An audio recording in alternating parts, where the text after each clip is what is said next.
business, this word business, business is about relationships, Yes. right? It is about relationships. And unfortunately, as always, the stereotype is usually a very small amount of people that get blown up.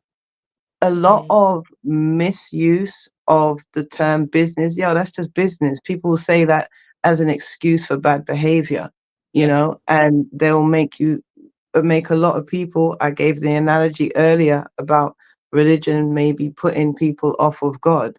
And Mm-hmm. it's a tough pill to swallow, but you can't throw the baby out with the bathwater. The reality is business, you have to be the difference you want to see. Business is all about relationships, Yeah. you know, product, movement, placement, marketing, all of these different things. What you would just break it out, relationships. Do Yeah. you know someone who could do your graphics? Do you know Mm-hmm. somebody who knows how to get you booked? Do you know? And sometimes it's going to be your best friend. Sometimes it's not. You're going to have to go and Mm-hmm. find that person and create a relationship and build and envision and move and communicate and build. Business is about busyness. It's about Yeah. relationships and getting busy. Yeah. Mm-hmm. So that's the It's a bar. whole play. Yep. If you think I'm not gonna clip that up and make that a reel right there, you got something else coming. I promise you that's gonna be the first one to drive Let's people to get this busy. episode. Let's get busy. Oh God, that's good. Welcome to the next wave. It's that poetry business podcast vibe where the ink meets grind and the dreams go live. Talk gigs, branded rates, and more. Learn how to turn your poems into open doors. Hey, it's Christoph Jenkins. I'm the founder and creator of The Poet Life, but also the Poetry Business Network and the host of the Poetry Business Podcast. As you can see, I'm sure you also can see some other faces on the screen, and one probably more recognizable than the other. Miss Floacist and Evita Colon. How y'all doing? Blessed and highly favored and grateful. How you doing? All is well. I can't complain. It wouldn't help if I tried. I'm just going to echo everything she said. Beautiful, beautiful. So it's a beautiful day outside, and we're inside. However, I'm glad to be with you all because one, I haven't met you all before. And I love when this happens because the conversation is so genuine, because I'm just simply curious about everything about you all. And my audience knows I don't do a whole lot of research because I want my audience to be surprised like I am. I want my audience to see my surprise when I get, the experience and the knowledge that you have when I'm getting it on the screen. So, Ms. Floacist, tell me about yourself and, what you got going on. Huh, it's 46 years of self now. You might have to cut it down. Um, I'm the Flowicist, aka Natalie Stewart, aka Flo, founding co-creator of Floetry, a poet now for goodness me. Aware I'm a poet for a good 26 years of my life. Um, I'm just gonna jump on forward to what we're doing right now. What we're doing right now is a woman's words, okay? A woman's Yeah. words is a brand new, aligned, ordained piece of collaboration between myself and Queen Sheba. You can see Evita Colon here, who is also a poetic soul queen, a fly poet within her own right. She'll have to break her CV down because I can't even manage it. But she's also the tour manager of this project that we've audaciously put together within the last 5 to 6 weeks. We are recording a live album. We are celebrating the craft. We are celebrating the art. We are being the difference that we want to see. We're pushing forward, creating more business opportunities and a structure for our wonderful genre and art form that is performance poetry, spoken word poetry. I think that's in a in a nutshell. I'm That a was No, that's good. perfect. 8-time Yes. Grammy nominated, 1-time Grammy winner, multi-platinum selling recording artist. There's that as well, and a mentor and an educator. But we can move on. No, no, no. That's All the things. that's all the things, and that's beautiful because you know us upcoming artists are aspiring to get to the level that you're on, and I'm glad to have you on to give us some instruction, some guidance on how you went from where you were to where you are now. And so, thank you for coming on. Absolutely, a pleasure. Indeed, Miss Evita, talk to us. Yes, so I'm Evita Colon, also known as Poetic Soul Queen. I am based about an hour and a half away from Philly. um, Part of Flow Vortex, Flow Poets. So Collective. she is also collective. So she is also a mentor of mine and been helping me navigate this new music industry as a poet. I'm also Lancaster City in Pennsylvania's first poet laureate. So I also happen to be Black. So that's a great thing as well. Hmm. Not the first Black one, but I'm the first and I'm Black. So two major accomplishments. I'm also a director, a screenwriter.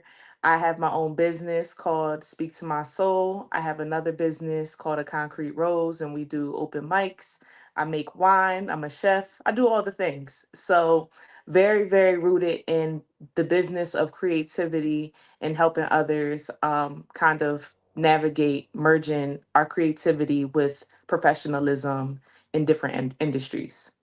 I think that's all. I tried to told you. You're gonna have to. No, that's good, and it's necessary for our listeners and viewers to keep hearing the word business. Hmm.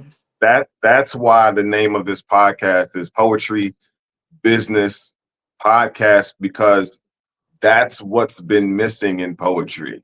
Hmm. And that's why forever we've heard that there's no money in poetry, is because we've neglected the business Hmm. and focused solely on the art. And so to see you women um, operating in poetry and business is just a beautiful thing, and a testament of what's necessary if you want to go that route, because we know there are poets that are not interested in the business element of, and so all is well with that. But I say this all the time now, if we're going that route of I just want to express, beautiful, however, you can't also complain that you're not getting paid. Hmm. You can't do both, Yeah. and right, because it doesn't work, right? And so let's start from the beginning of where Floacist, where and when did poetry come in for you? Stage of life. Okay. So, I mean, I, all right. Let me pin what I was thinking. I'm going to pin that and make sure I come back to it. Let me Go for it. answer your question because it's a beautiful question. Hmm. I attended an incredible performing arts school in the UK, which was called the Brit School. I was there for 4 years, trained as a thespian, trained in theatre, trained in performance, trained in English, trained in communication, art technique, everything. I mean, an exquisite school. I left the school as a songwriter, a script writer, a actress, a member of a 4-part harmony group, girls group. Um, I left there with, I mean, loaded, but I didn't know I was a poet. I wrote poetry. I wrote scripts. I wrote songs. I'd been a writer my whole life. I wasn't aware of the scene, the spoken word scene, but I also hadn't become aware that I was a poet. I wasn't aware. When I was 19 years old, a year after leaving school, I became aware. I was invited to an event.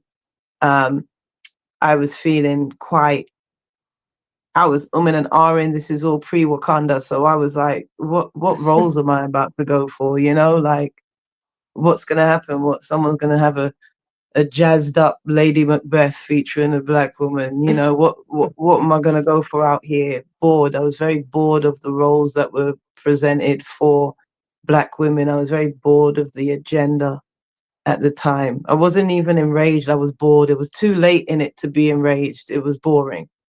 And the whitewashing of creativity. So I went to an event. I had poetry on me. I would tell people I had poems. I would read poems. I would recite poems. But one day I was at a script reading and I met two actors there and they asked me what I do. And I was like, I'm a poet, just straight out of my mouth. Like, I'm a poet. I was writing a lot at the time. And they were like, oh, cool, we're poets too, you know? And they took me to a poetry set. That was it. I called my dad. Dad, I'm leaving school. I was at uni at the time.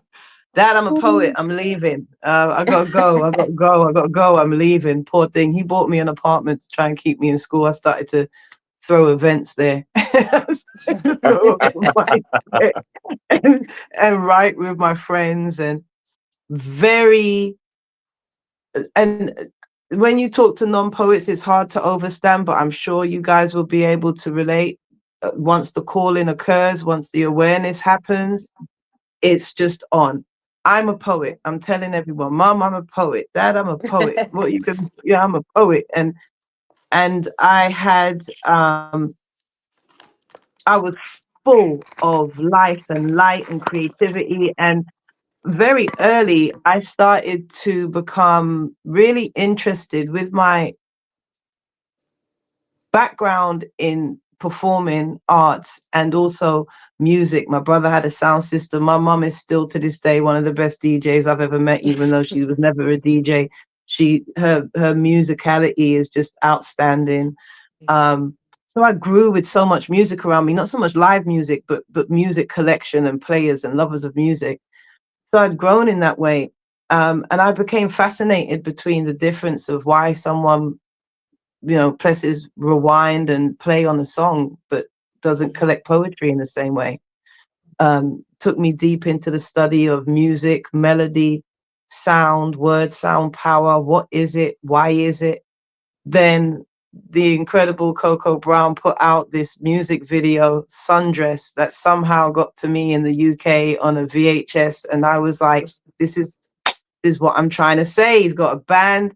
He's presented this thing. This is a video. What's going on? So I went into this deep, you know what happens as creatives when it washes you. I went into this deep thing, music, song. That's where I created what I call my Floetic ethos, which is poetic delivery with musical intent. So the poetic delivery means that the content of the word is as important as the construction of the music, you know? And I was deep in that. And then a sister of mine that we'd gone to performing arts school together. We used to play ball together. Dope ass singer, Marsha Ambrosius. I was like, look, we would always check in. We went performing arts school together. We would always check in with each other like once a year, once we were out of school. What's going on? What you up to? And she'd heard about, I had a poetry collective at the time. There's two brothers I'd met at the script reading. We'd formed a poetry collective with another brother called 3+1. I was the plus one. We were mashing up the place at the time, performing at all of the events you could think of, all of the Afro-Caribbean societies at the universities, all of the spots that there were, making a real name for ourselves. Mars was writing songs. She was also a librarian. She put out a solo song and she was songwriting for other people. And one summer we just came together. Summer of, I sound like a real grandparent now. It was the summer of '98. Summer of '99, actually. We came together. I was just, you know, hanging out. It was her birthday. Went to her birthday barbecue. She's like, I've got this chorus. Do you want to put some poetry with it? I'm like, this is great because I'm doing this thing. And we kind of compared notes. Then I had a show called Poets versus MCs. And I said, yo, Mars, you want to come down and we can perform this song? And I really wanted her to meet the poetry audience, the open mic audience, because she was very much more in kind of mainstream music. And I just felt that that audience was a little bit judgmental and distracted. And she's got such a great gift. I was like, you got to come down here where people pour into you. They're going to hear you, you know? So anyway, I invited her down, shared my stage with her. We performed a song called Fantasize. And just within that moment, I knew this is it. This is Floetic. This is poetic delivery with musical intent, you know? And we wrote and wrote and wrote and wrote and wrote some more. I had all the hats on, as us poets usually do. Mm-hmm. I booked some shows. I knew we needed to get over to the States. I knew that we needed to get to the open mic, spoken word, live music scenes of, you know, the various cities and various states. We went to Atlanta first, April 2000, 25 years ago. Wow. Landed, which I didn't know at the time was National Poetry Month. I didn't even know it was, but landed. And you know, it was a 2-week trip. We spent 4 days in Atlanta, about 8 days in Philly, 2 more days in Atlanta, and went home. And in that time, we knew that we had found our audience, found our flow, and that was the beginning of my journey in Floetry. So that's the kind of short story form of how Floetry started. There's a lot more to it than that. You know, it became a Grammy nominated project, multi-platinum selling project. Um, Took a lot. I had a lot of interviews where I had to let people know I'm not a rapper, I'm a poet, you know. Um, that was always interesting. But that was Floetry. I then went on to release 3 solo albums, um, 2010 through to 2014. And then I went on to open a poetry event called Flow Vortex, and I started to mentor poets. We're in our 11th year now. Mentor a lot of poets, but trying to share some of what I know. And I pinned something from earlier on. What I wanted to say was, you know, the interesting thing about poetry and poetry business is that poetry is an ancient art form. It's one of the oldest art forms you're going to find. And before hip hop, poetry was poetry. And it wasn't in the situation that it's in now, in the corner of certain cafes and people kind of, you know, crabs in a barrel trying to figure it out. And every now and then one person gets a grant, and then every now and then one person gets to play. And, you know, it wasn't like that. Poetry was it before hip hop. And it's had a different journey throughout history. What's interesting about poetry right now is it's a very individual art form, which affects business.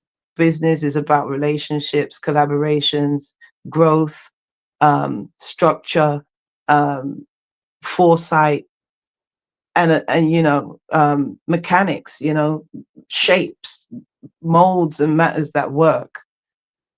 That's what we're getting back into now, very much so.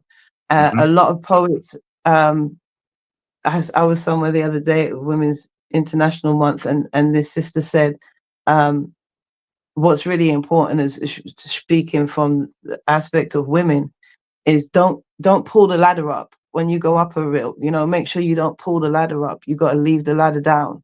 You know, and I think that that's a very important aspect of this business if we're going to grow it right now. Is we got to leave those ladders down and tell people how to get to those ladders, and then, you know, create new ladders and levels, and really articulate what this thing is, you know, which it can be difficult because as poets sometimes you're very anti-establishment, and we need to establish our business, so we're going to have to figure out how to balance the two. Yeah, for sure. I think it's super important, you know, at the very least. I understand, you know, for those don't like the words like industry and things of that nature, but at the very least to protect your art, right? Well, you know, words like industry, that it's interesting because it's very difficult to kind of have a love-hate relationship with a word, because a word is a word. Right. I think there's a difference between overstanding that you want to avoid certain people Mm-hmm. versus leaving yourself out in the cold thinking that you want to avoid an industry. It's like when someone is spiritually abused, you know, you don't want to Mm-hmm. get rid of God. You may need to remove the religion. You may need to remove the way that he's been brought to you. You may need to readdress that. But what you don't want to do is let the abuse stop you from seeking your solace. So Mm-hmm. industry is industry. There's no point in being upset with the word. What you need to do is work with the right people, correct Yep. behaviors, and create the correct industry. You know, and sometimes we know how to break things, but we don't know how to fix them. And I think we need to learn how to fix what needs fixing. And that's going to assist us massively in what we're trying to establish. Mm-hmm. And being open to people being good to you, because once we have been Yeah, wronged by one person, then we treat everybody else terribly because we think they're going to do the same thing, and we're never opening ourselves up to be loved, to these new opportunities and things like that. And what I really love about a woman's words, this, it's a concert, it's a tour, but it's a platform that they're building. And one of the biggest things in business for me is building ecosystems. Businesses yeah, thrive not on us being individuals, but us working in yeah, community with other people. They are hiring, not only are they putting poets on stage with them, with, you know, their platform. So we're getting exposure to their audiences, but they're also hiring poets. And that's amazing because a lot of people don't want to hire, like, if Mhm. understanding if they're looking at a poet just for writing and not all the other amazing things that we can do because we can write and we can tell stories and we can create all of these things. But poets hiring poets give us the opportunity to not only show how strong we are on stage, but in every industry, in every aspect. So I love what they're doing. They're very true to everything that they say that they are in their poems, off stage, all of that. It's great. Beautiful. We just had a poet tell us yesterday that they didn't want to. We just had a poet yesterday tell us they didn't want to hire poets. We were like, well, you just And hired three, so I think that a lot of that comes from like just a lot of poets and artists in general just not trauma. understanding the business of things. And when we are not expanding our horizons outside of open mic stages, this is something that Flo says all the time. Sometimes we're just focused on being features at open mics, and we can do so much more. Yeah. Um, it's that scarcity mindset. So we're not getting paid enough, and sometimes we're treating our peers like they can't, like we can't work with them because they don't have the money or whatever the case may be. And it goes back to if somebody harmed us, sometimes we cut off opportunities because we think the next, you know, relationship will be the same. Right. and I I think Yeah. also think sometimes the other side of that go ahead, though Eva. is that poets romanticize or have romanticized getting fired or leaving jobs that could have funded their poetry career Mm, Yeah, until their demands them to leave their job that helped them fund it. I hear that a lot. Well, I quit, or I got fired and I didn't go back. I'm just gonna make it, and I'm like, why? There's no need to struggle for that type of money if it was good money. mhm, There are yeah, people, there brilliant. are several poets that I could name that I think do a really good job of balancing both their corporate job and their poetry life. And I think that's admirable. I mean, I mhm, got fired at a time when gas was 99 cents, and it made sense, to not do that. And we were actually selling CDs like wait, you know what I mean? mhm, So at that time it made sense to do, but everybody knows that I'm a professor. It's not a secret. I mhm, definitely look forward to that little paycheck every other week to help pay my bills and help to help pay for ads for shows and help buy flyers and flights and hotel rooms. Mhm. I'm not ashamed of that. I'm glad that I have that other income to help with my artist career. Yeah, I And think we're poets we're also poets go and sorry, Evita, we're poets ahead. and poetry Mhm. is a beautiful gift to have. It is not a gift that you need to stop living for. In fact, it's a gift that you need to live for in order to have things to talk about.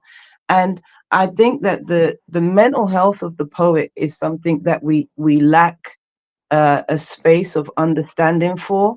Yeah. A lot of us dig into a lot of trauma. A lot of us empathize. A lot of us are empaths. A lot of us don't stop living the research and the journeys and stories that we tell. It's like the comedian, I think, is the best person to kind of compare it to. There are so many comedians who are deeply depressed in real life. They make everybody laugh, but you don't really want to hang out with them because they're down, Mhm. because they look at the world, they look at the problems of the world, and they have the clown structure. They find a way to make you laugh about the truth, which isn't always funny. Sometimes it's just the way to handle it. And I think as poets, if we don't balance ourselves out by becoming solutionaries, not just revolutionaries, who I believe the revolutionaries, they came, they've done their job. We stand on their shoulders. If we don't Mhm. start to seek solution, if we don't manage ourselves with joy, if we keep on saying that we're only writing about pain and problems and trauma, it's going to continue to turn us into pessimists. And pessimists don't make great business people. It's very difficult to build and move forward when you don't believe in anything. You know, when you're just waiting for someone to break your heart, to break your bank, to steal from you, it turns you into a really overly traumatized person, and it makes it very difficult to then be able to be entrepreneurial or to even give yourself the peace. What Sheba just said about having that job, if you're making your poetry have to pay your mortgage, you're almost doing a disservice to your craft. You want to keep your art as free of pressure as possible. So if that means that you have a secondary income, if that means that you get your poetry to a point where it can be your secondary income, great. Until it can't be, you should be freeing yourself. And I think there's a humility, because a lot of us, once we become poets, it's like no one can't tell me nothing, and we have to be careful about that. That's a kind of atheist walk. That's a kind of satanic kind of, doest thou wilt type of vibe. Being so Having so many problems with structure and authority, that's not Mhm. just the self. That what we're pointing out is maybe the problems with it, but not that it's a problem. That there are certain energies and people and agendas that sometimes infiltrate these things, but we got to be careful of not putting ourselves so on the outside of everything that we have no ability to be upful and fruitful, and people look and be like, well, look at that poet, they look pretty healthy spiritually, mentally, it looks nice over there. Not it looks nice over there because you're supposed to be fronting like a drug dealer or something, like, what you're Right. putting on yourself, like, as a poet I should be able to be driving this car or doing that. It's like, Mhm. yo, that gift first and foremost is supposed to make your life better. Being a poet Mhm. is supposed to actually make your quality of life better. And in that betterment of your soul, your mind, your health, now you can get into, I mean, I'm a poet by night and day, but I sell houses. How about that? Mhm. You know, I build communities. I'm on the board that I'm trying to see changing. I'm seeking that change. Poets need to be in all those places. They need to be representatives, and freaking, I don't know, policemen and doctors and Mhm. cashiers and postmen. We need to be everywhere with our mindset, you know. Mhm. So Shiva, that's just dope. And what you were saying, Evita, also about not just seeking out the pain all the time. You really have to be careful of that. Seeking out the pain, seeking out the problem. You gotta cure yourself of that pessimism, man. Mm. That's so good. That's so good. Usually when I am teaching classes either privately or at the university, and people ask me about structure of writing, I tell them, for me, whatever the solution is, I try to give a solution at the end of the poem. And it could Same. That's right. be made up or it could be, real, but give your solution. It could be, you know, dragons came in and cleaned up my yard by blowing fire and cleaning up my leaves. It doesn't have to be downtrodden all the time. I totally Mm-hmm. agree with that. But I do believe, for me, that there should be some sort of solution at the end of your poem. The way Christoph and I have talked about this 1,000 times. And one of the ways that I teach is that a poem is written a lot like a thesis paper. You present a problem, whatever the Mm-hmm. problem is. I have poems from everything from civil rights to internal struggle to my period to having too many roaches in my house. And to having too many roaches in my house ended up on TV1 because it was hilarious. And that was the problem. The solution was all these funny things that I did, or made up that I did.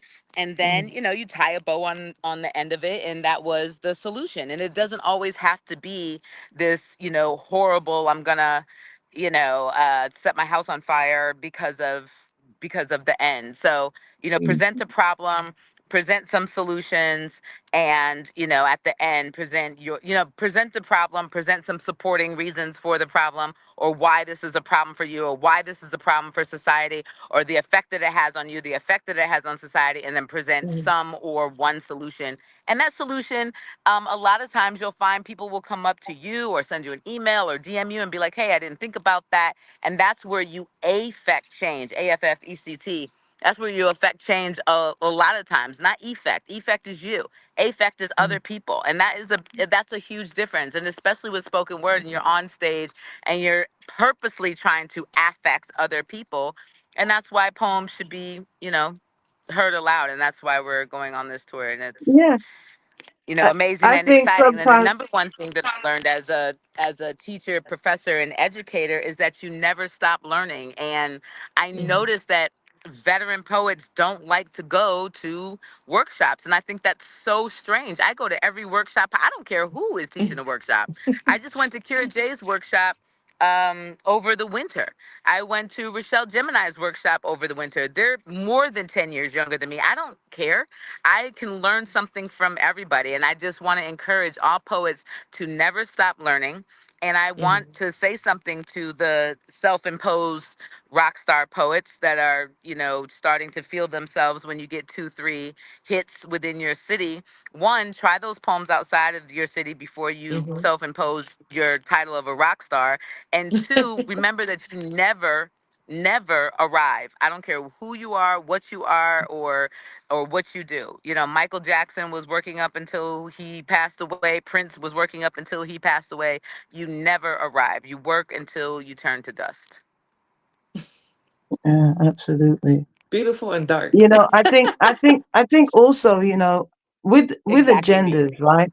With agendas, um, the interesting thing about an agenda is it actually sees more in you than you see in yourself. So Mm-hmm. there's a purpose behind an agenda. It's attempting to stop you from recognizing yourself in a certain kind of way. So, you take the rapper, you make the rapper think that every rapper is a gangster, right?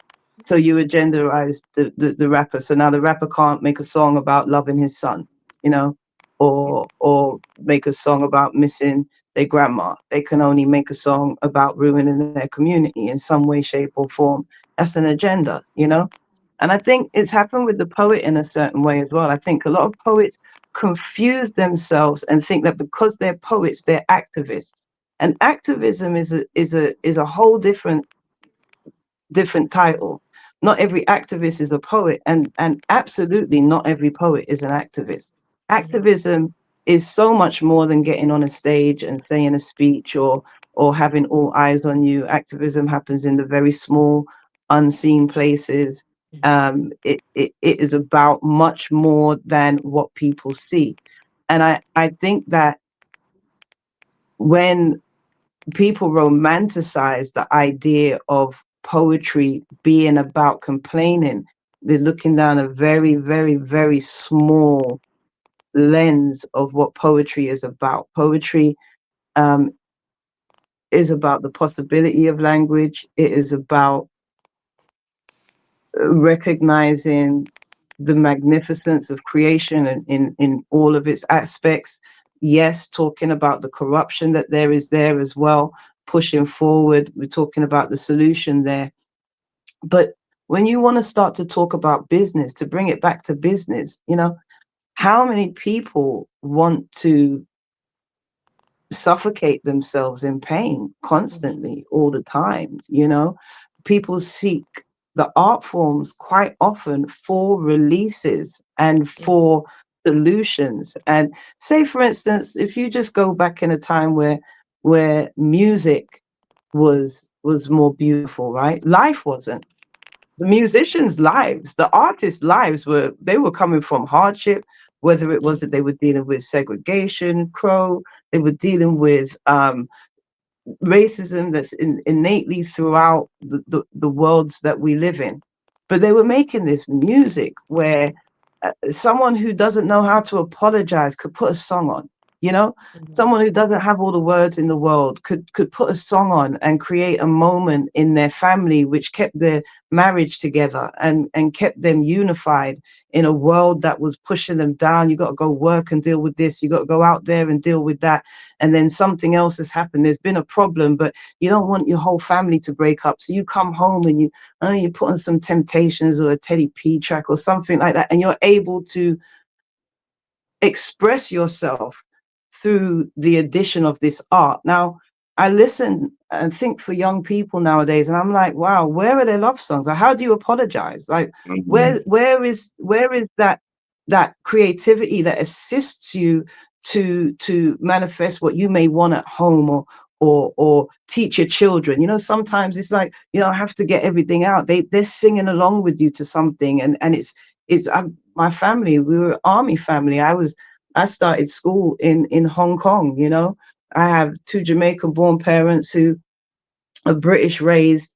I was learning everything about what it was to be me through the 2-track reel to reel. My mom was playing music that Mhm.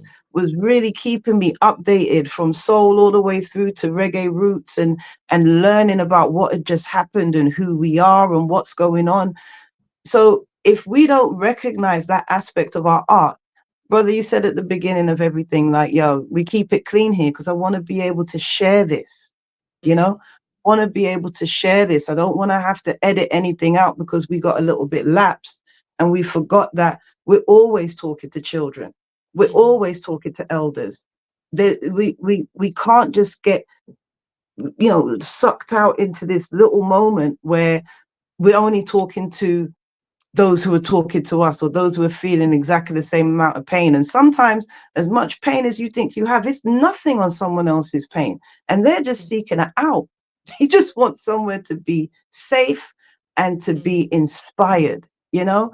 And the amount of times that a song or a poem or a novel has inspired me silently to move forward, that's what we're supposed to be dealing with. Inspiration. Mhm. Inspiration. And inspiration is such a deep thing. Really, I think when you create with intention rather than expectation, you're more likely to be inspiring. Because if your intention is to uplift, you're more likely to find that. If you create with Mhm. expectations, talking about them rock stars and things like that, you're more likely to find the heartbreak. Because at some point, your expectation isn't going to get met because the Most High is going to have you doing what He wants you to do, not what you think should be happening for you. And if you're on that ride, well, hey, And the business of it all, because you know, I always have a business note. I love it. yes, But the ma'am. business of it is, as a poet, you will get booked more. You will have more opportunities if you are lighter. Like, not that you have to be all happy and daisies and all that kind of stuff all the time, but when you are focusing on heavier content with your poetry, that really limits the opportunities that you can have because people want to be inspired. They want us to give them hope. They want to see and hear how we got through those hard times. So being solutionary, sometimes some point at some point in your poem, that helps you get booked more and more opportunities outside of poetry as well. Mm. And I want to, if you don't mind, Flo, I would like to reintroduce her because I know she was trying to truncate her 25-year CV, but I don't think she Break it did it down. justice. Yeah, for people who may be introduced to her for the first time. Mhm. And for those of you who do know who Floetry is, I mean, she is half of Floetry, who created an entire music genre that we all love and love, not past tense, love, listen to, listen to currently on the Quiet Storm or throwbacks or golden oldies or whatever. And I'm proud to say that because I don't have one single record on the radio. And I think that's amazing to have a whole discography on the radio that people love, recognize, play on playlists, and add to greats like Michael Jackson, Prince. You mentioned Teddy Pendergrass. Well, you said Teddy P, so that's awesome. And just anybody that puts us in that feel good music. So for those of you that know who Floetry is, this is she. This is she.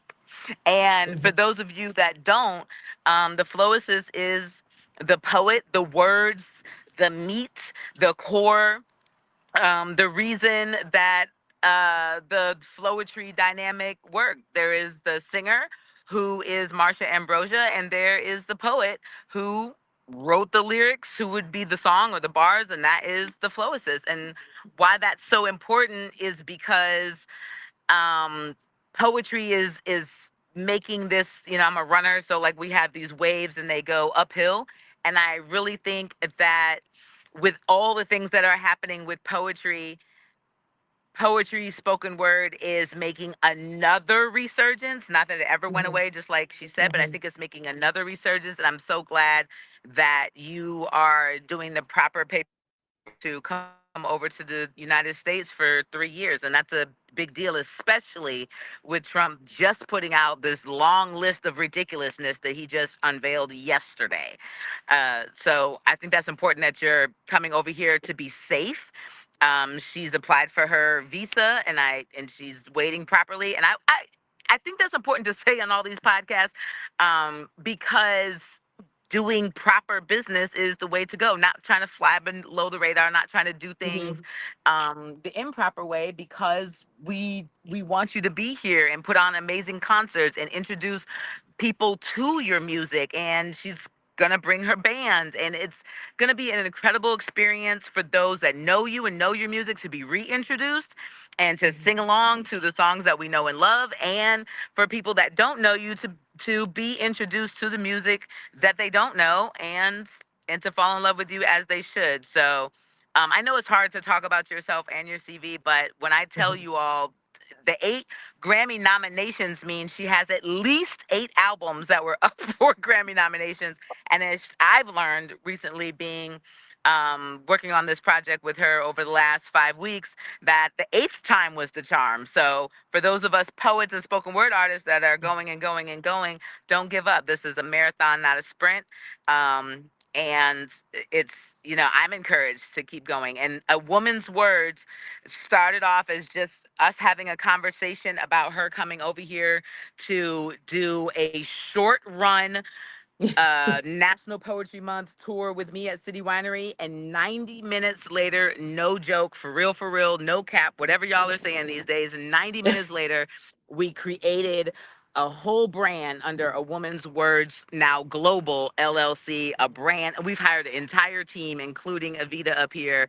And I'm very excited to put out the album, to go on tour with you as a partner, to be a part of your musical experience and your concert, and just to get to know you more as a Black woman. So I'm super excited. Yeah. And You and you know, know what? I think it hit this me today. No, I gotta say this. I think it hit me because I'm going to see you in 2 days.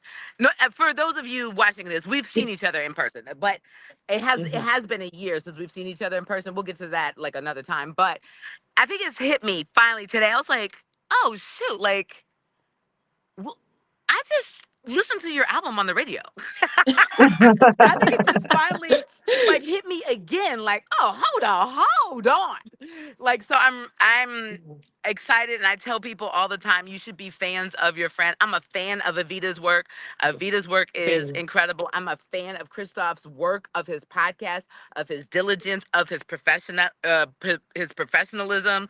I've always been impressed, and I hope you continue to do your festival, Christoph. I haven't seen any plans for it, sir, but Hold I them do hope you accountable. bring it back. We talk about Indeed. that later. We talk about that later. But You I know do what? hope you bring This it is back because it's important for our But culture. before Flo, before you start though, because go ahead, love. we have this we have this spoken word category, and Yes. Floetry, like your that You laid the cut out, Evita. foundation for this. Oh, the Floetry, the Floetic, that laid the foundation for this category. So like you deserve to have all of your flowers, because now poets are trying to get a Grammy, not as an audiobook. We're not going up against Barack Obama anymore. And people with Thank these God. names, like, yeah, so like we have our own category because of the groundwork that you have done. That you laid the foundation for the intersection of music and spoken word, and made it mainstream and beautiful, and perfected that in a way that we are still And hearing. graceful Yeah, gracefully, we're still hearing your work today. Mm. And my as my the son is blueprint. making TikToks too. They're just, they're still discovering what you have done back then. I'm the So you flow deserve all assist, of and your. it's all right. And it's all Yes. right. And so Listen, many women in that time used to call themselves Floacists before it was like a poetress, or different words and stuff. But the flow assist. So many You're people a wanted to whole be a flow assist. alive hashtag. You're a hashtag that's Period. alive. Period. you know what? All Listen, the let me tell flowers. you something, boy. All the flowers. You're Superstar. a I genre. For real, in real I time. was telling Avita last night, you're a genre on Facebook. Period. Floetry is a genre on Facebook of It really music, a is. whole genre. I gotta say something. This is a part of business. What's happening right now? Because Mhm. I can do this right back. Christoph, you don't even know. I've watched you online. I've seen what you're doing, and I respect it greatly. Evita, this little powerhouse here, who when she reels the things off, you don't understand. I mean, how are you gonna throw winemaker in there? Like winemaker for the win. Like I didn't even know that we could add that shit. And then Sheba.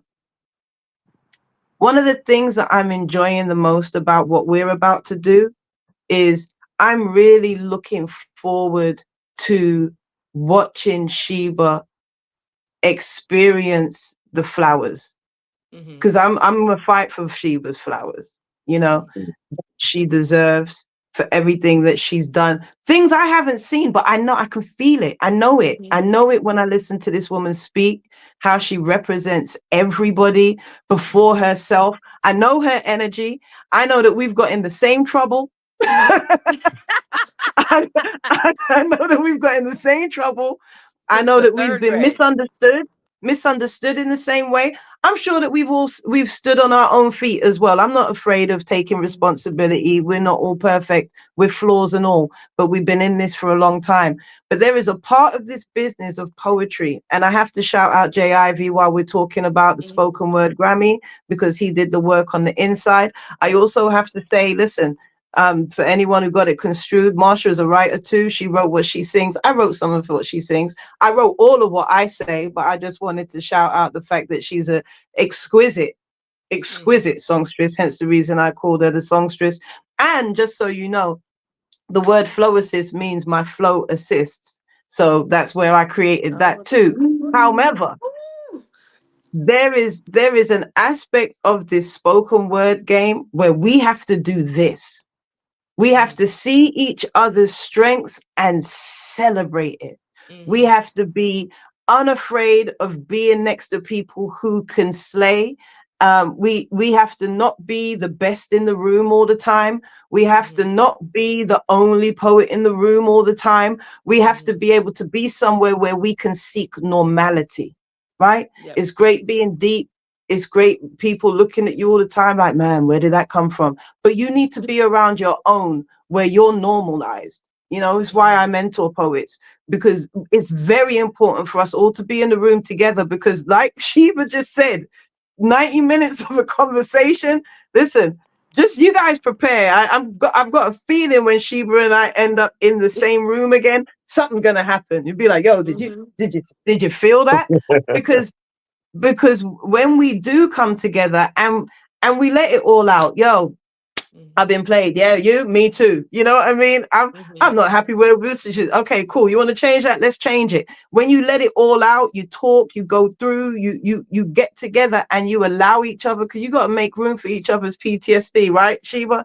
You got to make room for all of each other's experiences. But we got to get on this business. The reality is, where consciousness is right now, it's all very well with, yeah, I'm a poet, I'm a poet. It's a calling. And we are needed right now. Our business isn't just needed for us. We need to get it together because it is needed right now. Our voices, our messages, our solutions, our plays, our songs, our albums, our videos, our art is needed. Our books, our politics, it's needed. So we have to get it together. There's no more time. We've been having a little bit of time where we've been able to kind of float around or whatever and do what we're doing. But this is an actual calling. It's an ancient art form. Not everybody can do it. Not everybody is called to do it. Not everybody has a message. Listen, sometimes you got a little bit of something. Sometimes what you dropped 15 years ago is all you needed. People be like, I want to hear it again. And you got to get used to the same one over and over. But we have to come together. We need venues, we need industry, we need sponsors, we need business people, we need to represent each other. Not all of us are going to be the face. Sometimes we're going to have to come together and hold people up. So that's what just happened there. I thank you. I thank you for taking that time, for pouring that into me. I suppose I kind of need it too. You know, I've been waiting for this visa to come. I need that energy to get me on the plane, to get me over, to get this work done. And it's reciprocal, you know, it's our responsibility to make sure that we are working with people who, A, deserve to be working with us, and B, we deserve to be working with. That is our responsibility at this point right now. You mentioned something real quick. You mentioned something very important. All three of you all did. You spoke about that 90 minutes that you all spent together, right? And then Evita took what you all created, then packaged it into something that is marketable and functional, right? And that is all, I don't say always, but it has always, I'm gonna say it again. I guess it's always, because we're missing that create the creation and then package it professionally, because we then go do it without packaging it. And then we're wondering why it's not well received as far as my compensation, you know, or how far it goes. That's been the missing piece right there. And you all been speaking about it all throughout this conversation. And we have to get to that, because the message is great. And Queen, you also said the solution. Don't just present the problem and then say in poem. No, add the conclusion, add the solution to the problem. So it's not, now, if you don't have a solution, great, spark the conversation. Now curate the community so we can have the conversation and get to the solution. And I'd rather a poem, let's say we're just talking about poems, just a poem, or I mean the conversation too can go on, but I'd rather a poem at the end say, and I don't have a solution. Let's talk about it. Right. I say all the time, I'd rather hear a nervous virgin than an arrogant veteran any day. And Ooh. Mm. any I'd rather hear a nervous, hey, this is my first time virgin, first time on the mic, than an arrogant. What y'all want to hear? You want to hear the Right, right, right. Which one you do can you figure want? it out. Get Yeah, out and come back. yeah. You But know. look, watch how I teach poets to um take their opportunities to the next level, right?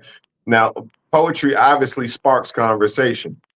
And so if you have the venue or the event planner that is looking to do something with the cause, with the mission, right? You're able to say, well, my poetry sparks conversations. And have you thought about doing breakout sessions or even a post workshop after the event to where after we've presented the mission and the problem, we can then talk about it. And they're like, man, you know what? I have not thought about that. Let's do that. Now you We go actually have from, workshops before each one of our events. Before all 8 of them, we have a workshop I before love it. each of them.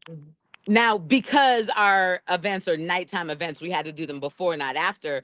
But it does allow the community to come in as an add-on to then come and ask us questions, industry questions that they've always wanted to ask us. And all 3 of us are available, plus the people that are in the show, and ask us any questions that they want. In the city winery sense, they get a glass of wine and get to take a Nice. picture.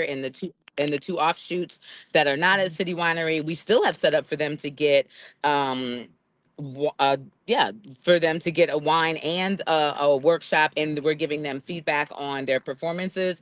So Nice. we have us, all 3 of us are more than 20 years deep each in Mm, our craft, and so we knew that it wasn't just it's not about us, it's about what we leave when we leave. It's what we leave when we leave. It's about leaving the campground better than we found it. Yeah. And that's the community or what have you. And I think that is super important. I mean, immediately, and I am not capping, I am not making this up.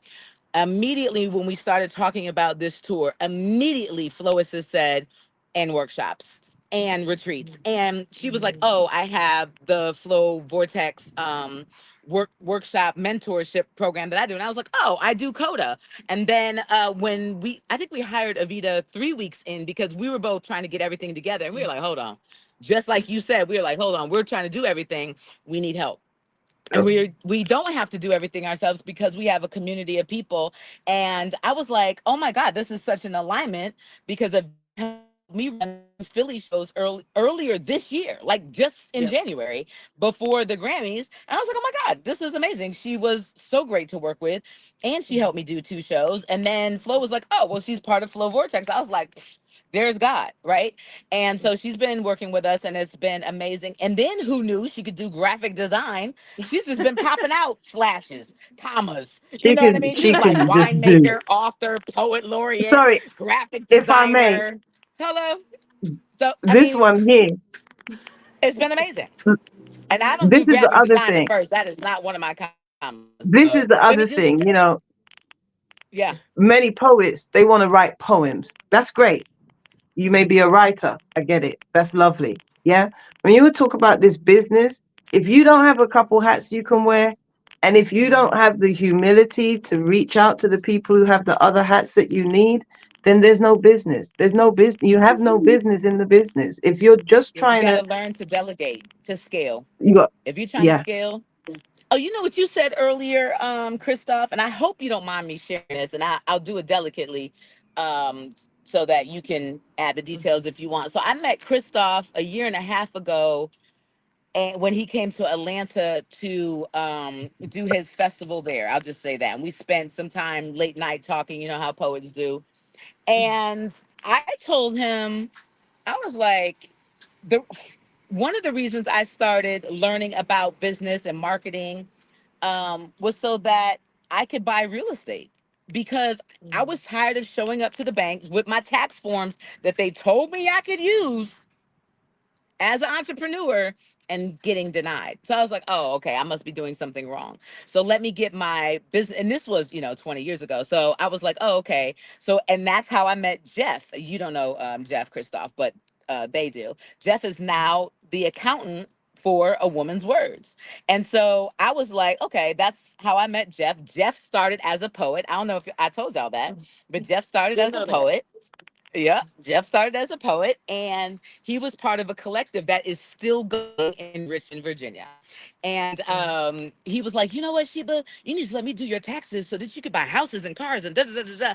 And slowly, between him and other people, I have learned more and more and more about business. And I learned so much from Christoph when we shared 24 hours together in Atlanta. I keep learning, because if you don't keep learning, then you are stale mating yourself, and that you don't grow and scale. So keep learning, people. But I want to say this: A Woman's Words is the name of our live album that we are recording at City Winery, plus two additional venues: Durham on Sunday, April 27th at Pickleback 2. And let me tell you something, I'm not from Durham. I did not know what a pickleback was. Don't judge me, y'all. It is just the it is just pickle juice that you drink behind a drink. I didn't know. I thought it was something way more country. It's not. It's just pickle juice that you drink behind alcohol so that you can clear your palate to have another drink. That's all it is. So I thought it was something so country. But the club is beautiful inside. It's got like plants and is newly renovated. I was like, oh, Pickleback 2. This is gonna be so country. No, it is beautiful. So I was like, oh, sorry. But anyway, so Renee is the owner. She's amazing. She is so excited to meet you and see you, Flo. This is every third Sunday in Durham. It's called Poetry After Dark. We are featuring the Floacists. I'm hosting. Church is my co-host. So we're very excited. And then we're going to Greenville, South Carolina to end the poetry tour on the following Sunday, May 4th, with Kimberly at Wits End Poetry. We're doing a workshop prior to every single one of these City Winery. So please go to our websites, all of our websites and Instagram, A Woman's Words, to follow us, join our community. Yes, our Instagram page is new. Don't judge us, but please join our community. You can also follow me, the Queen Sheba. You can follow Floacist. You can follow Poetic Soul Queen. And that is all we're talking about right now.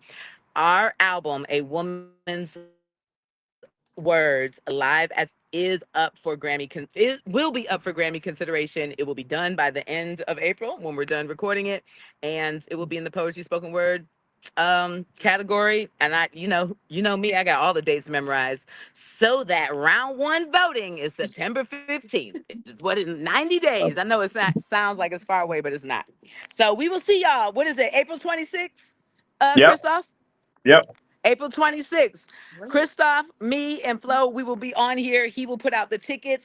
It is a paid workshop, so make sure we have all tiers. So don't worry. If I know right now Trump is messing with everybody's money until things even out. So we have made sure that it is affordable for everybody. And Zoom can now hold 5,000 people, I heard.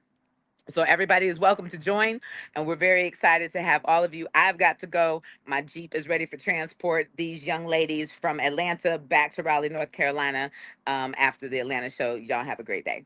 Peace. Hey, Peace. cool. Beautiful. There you go. So You want to do business? That's what you got to do. I love it. I love having these conversations, like you said, Flo, sometimes the people around us don't see us as far as, what we love to do, and for whatever reason, whether they can't relate to how we think, how we move, I don't know. But to have these conversations with like-minded people just means a lot, and we can go on for hours, and that's just how it goes. Like I said before we hopped on here, this is not an interview. This is just us chopping it up, having an awesome conversation, and ultimately where it goes, so so where are the locations? What's the timeline and flow of this tour? Okay, so we kick off on Monday in Atlanta, which is beautiful because it's where I landed. We then move on. So that's the 7th. We're in Atlanta. The 13th, we're in Philly, which is awesome because I went from Atlanta to Philly. Hey. The 13th of April, we're in Philly. The 16th, we're in Boston. Am I right, Evita? Yep. Can you see Yep. those dates? The 16th, we're in Boston. The 21st, we're in St. Louis. No, 20th, we're Nashville's before that. Nashville. 20th, we're Yep. in Nashville. 21st, we're in St. Louis. 23rd, we're in Chicago. These are all city winery dates. All the tickets are available right now, and we are offering workshops pre-show in order to just come and kind of jump in on the vibe and the energy. Sheba and I will be leading workshops before the show. And then, like I said, the show has hosts that are from the poetry community in the cities that we're in. We have openers that will be there. We are sharing, we are celebrating the art form. And then Sheba and I have a very special curated double headliner that we are doing. The she mentioned the pickleback, I think is the 27th, and then we have we're then in, I think, Greenville after that, which I think is the 5th of May, but my dates may be out with the last two. So it's six city winery dates, two non-city winery dates, one non-poetry month date. That's the A Woman's Words tour. I'll be back in June with my solo music show, which is a continuation. Sheba will be opening for me on those shows and hosting those events.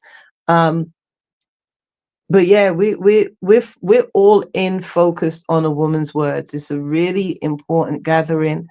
Um, we're already into the festival for next year, but we won't. You got to focus and share what people can get to tangibly right now. And that's what's tangible. We'll also be running a series of retreats over the next 5 months. The first one I think has gone up, right, Evita? I think the first one's Yep. gone up. We have a curriculum that we're putting together for that as well. So yeah, that's the main focus Working right here. hard. I say the main focus, but there is always something. There is always something cooking. I'm working on an album and a book. Evita's making wine, museums. A little bit of everything. She's a museum curator. She's working on an album. She's Hmm. raising a Yeah, human being. She's doing it all. The most important work.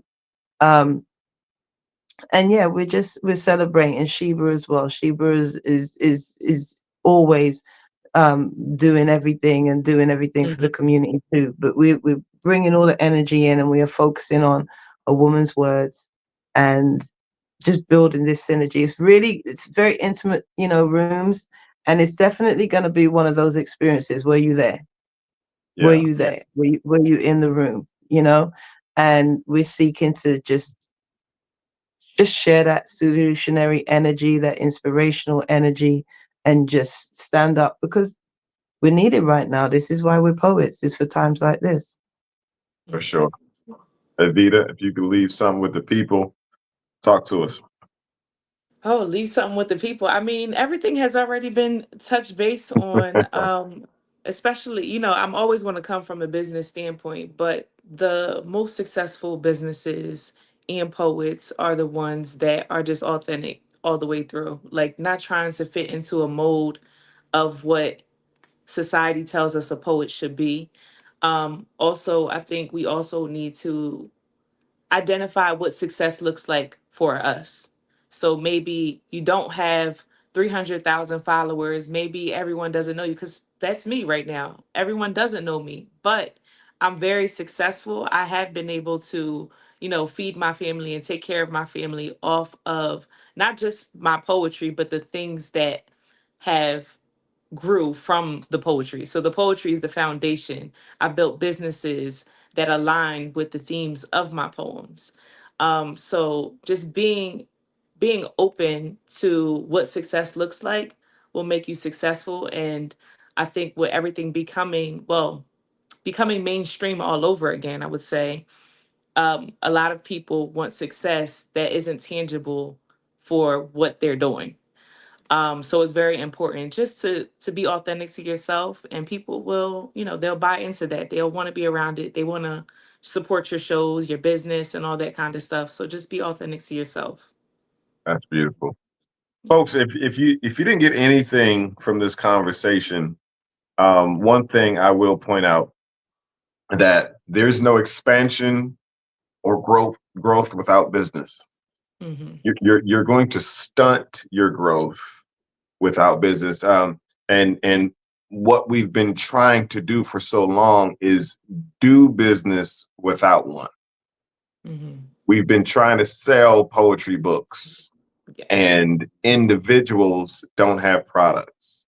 Hmm. Businesses do, right? And that's why we have boxes of books in our basement, right? And we don't know how to sell them because we're neglecting the business, Hmm. right? And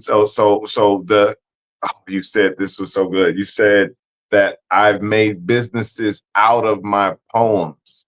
Hmm. I say that all often because ultimately it's about the topic that you wrote about. Hmm. And the flow, the bars are the icing on the cake. But what are you talking about? Because once you identify it, that means you can connect it to a cause, which Yes. means you can connect it to an organization and say, I can add value to your members, to the people that you serve.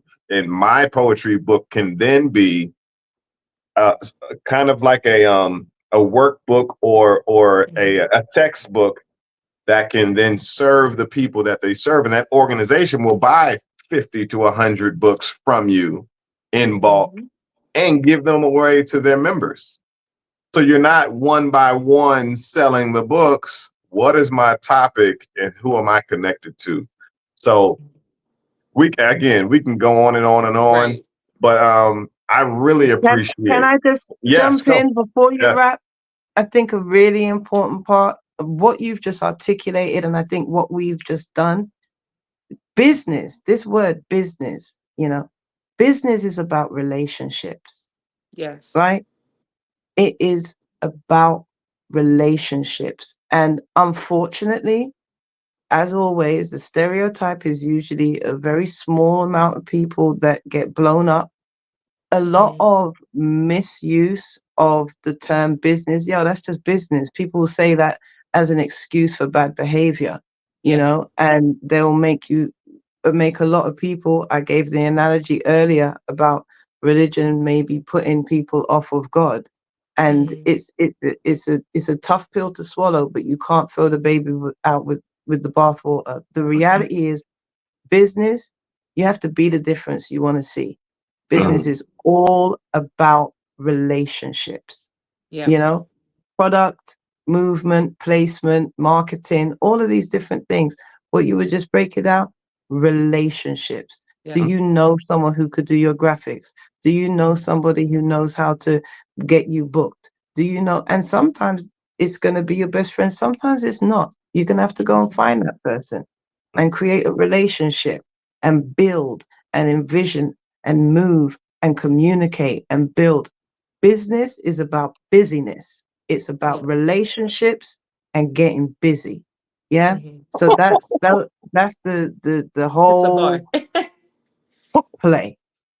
Yep. If you think I'm not gonna clip that up and make that a reel right there, you got something else coming. I promise you that's gonna be the first one to drive Let's people to get this busy. episode. Let's get busy. Oh God, that's good. I love it. Listen, we got to stop this now because again we'll Yes, go sir. for another hour. Yes. Yep. And I know you all are busy because you're getting Uh-huh. busy. Because we Indeed, getting busy. Uh-huh. indeed. Hmm. So everybody, go check them out. See what they have going on. We will begin to share more information about what's coming. If you are a poet or an aspiring poet and you're looking to learn how to create a career or just an income with your poetry, we teach, we train poets all around the world in a online community that also has in-person chapters in states and countries. And so this is the movement. This is the movement. This is the opportunity to take your art, take your poetry to the next level. So I look forward to meeting you in person soon. And Absolutely. most definitely. And Evita, thank you so much. I already said in you. my mind that I'm calling you after this because we got some business to talk about. Yes, for sure. So this is not Absolutely. yeah, exactly. It's not the last time we're going to talk. But y'all have an awesome day, awesome weekend. And it's the Thank Poet you. Life Poetry Business Podcast, and we're out. Welcome to the next wave. It's that Poetry Business Podcast vibe where the ink meets grind and the dreams go live. Talk gigs, branded rates, and more. Learn how to turn your poems into open doors.